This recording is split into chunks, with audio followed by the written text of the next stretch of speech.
가스라이팅이라는 용어는 근래 들어 매우 자주 등장하는 심리학적 개념입니다. 이 용어는 한 사람이 다른 사람을 심리적으로 조작하고 그 결과로 상대방의 스스로의 판단력과 자존감을 의심하게 만드는 행위를 의미하죠. 가스라이팅은 특히 연애관계에서 자주 발생하는데, 이는 상대방의 감정이나 생각을 통제함으로써 관계를 유지하고 권력을 잡으려는 시도에서 비롯됩니다. 그런데 가스라이팅의 피해자가 되는 사람들은 과연 어떤 사람들일까요? 이번 영상에서는 가스라이팅을 당하는 사람들의 특징을 심리학적으로 살펴보며 그 속에 숨겨진 관계의 심리를 분석해 보겠습니다. 우선 가스라이팅의 피해자가 되기 쉬운 사람들은 종종 의존성, 성격 장애를 가진 사람들로 묘사됩니다. 이들은 자신의 결정에 대한 자신감이 부족하고 중요한 결정을 내릴 때 항상 타인의 의견을 구합니다. 심리학자 오카다 다카시는 그에 져서 심리 조작의 비밀에서 의존성 성격 장애를 가진 사람들이 가스라이팅에 취약하다고 이야기합니다. 의존성 성격 장애를 가진 사람들은 자신을 과소평가하고 타인에게 지나치게 의존하며 자신의 필요를 타인의 욕구에 맞추려는 경향이 강합니다. 이는 가스라이팅을 하는 가해자에게 매우 매력적인 특성입니다. 그들은 자신의 의견을 제시하는 대신 타인의 의견에 맞추며 그 결과 자신을 통제당하게 되는 것이죠. 이러한 의존적인 성격은 애착 이론과도 깊은 연관이 있습니다. 어렸을 때 부모나 양육자로부터 충분한 정서적 안정감을 얻지 못한 사람들은 성인이 되었을 때도 타인에게 의존하려는 경향이 강해집니다.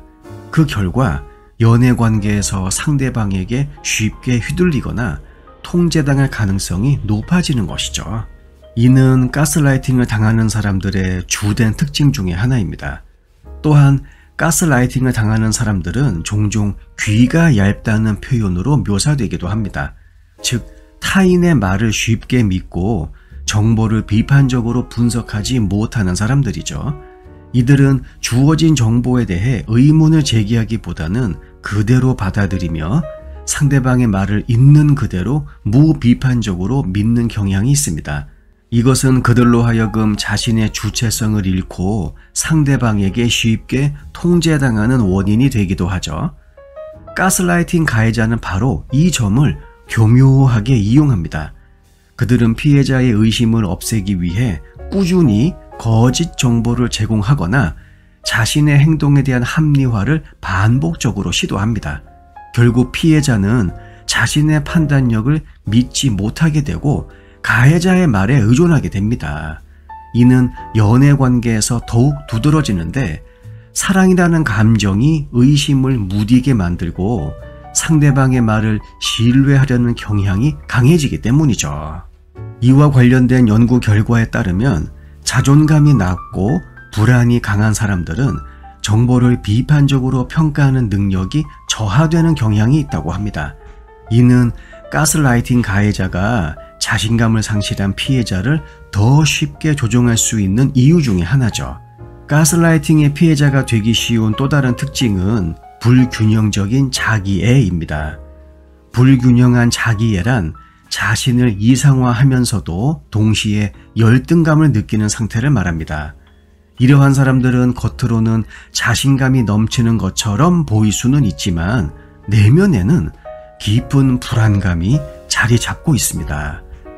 이들은 다른 사람들로부터 인정받기를 원하며 자신의 가치를 타인의 평가에 의존하는 경향이 강하죠. 불균형한 자기애를 가진 사람들은 상대방이 자신을 인정해 줄 수 있는 존재로 인식하는 경향이 있으며 그 과정에서 가스라이팅을 하는 사람들에게 취약해집니다. 자신의 열등감을 감추기 위해 상대방의 요구를 무조건적으로 받아들이거나 자신의 의견을 주장하지 못하는 상황에 놓이게 되죠.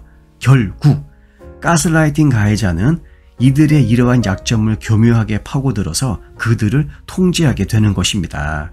심리학 연구에 따르면 이러한 불균형한 자기애는 종종 어린 시절의 경험에서 기인합니다.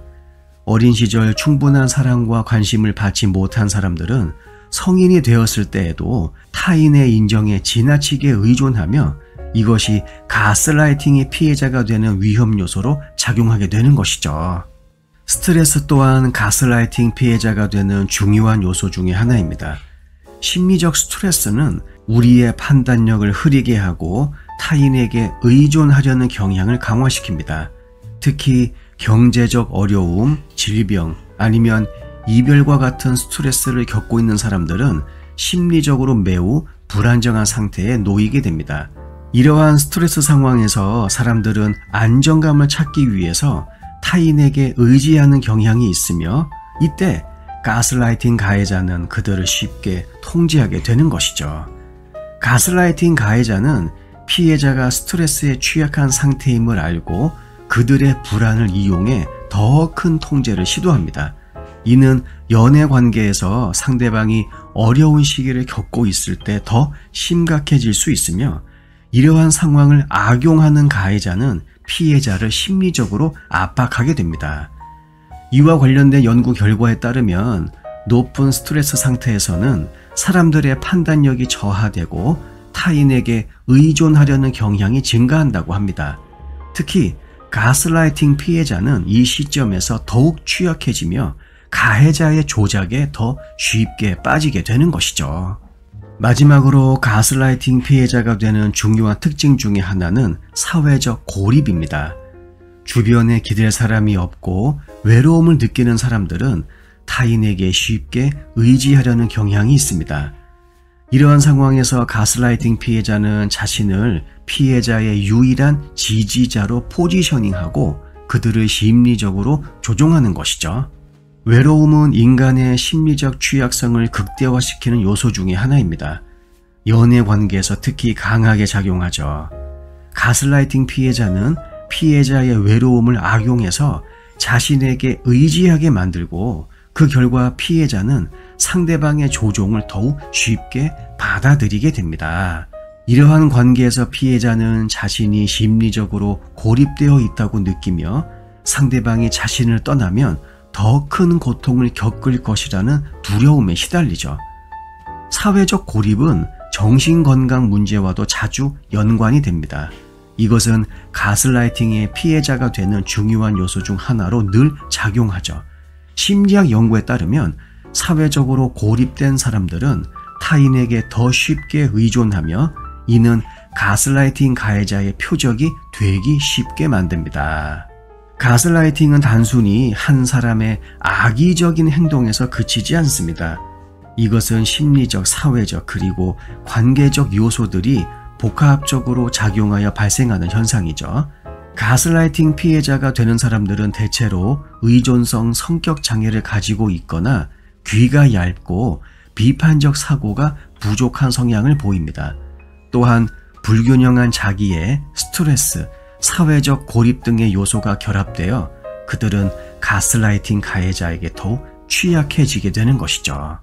가스라이팅의 본질을 이해하고 그 피해자가 되지 않기 위해서는 자신을 객관적으로 바라보고 타인의 의견에 휘둘리지 않으며 자신만의 판단력을 키우는 것이 아주 중요합니다. 또한 주변 사람들과 건강한 관계를 유지하며 외로움이나 스트레스에 취약해지지 않도록 노력하는 것이 필요하죠. 이러한 점들을 염두에 두고 관계를 형성해 나가는 것이야말로 가스라이팅이라고 하는 심리적 조작에서 벗어날 수 있는 중요한 방법일 것입니다. 영상 내용이 도움이 되셨다면 구독과 좋아요 부탁드릴게요. 알람 설정 그리고 댓글도 많이 남겨주세요. 다음 영상에서 뵙겠습니다.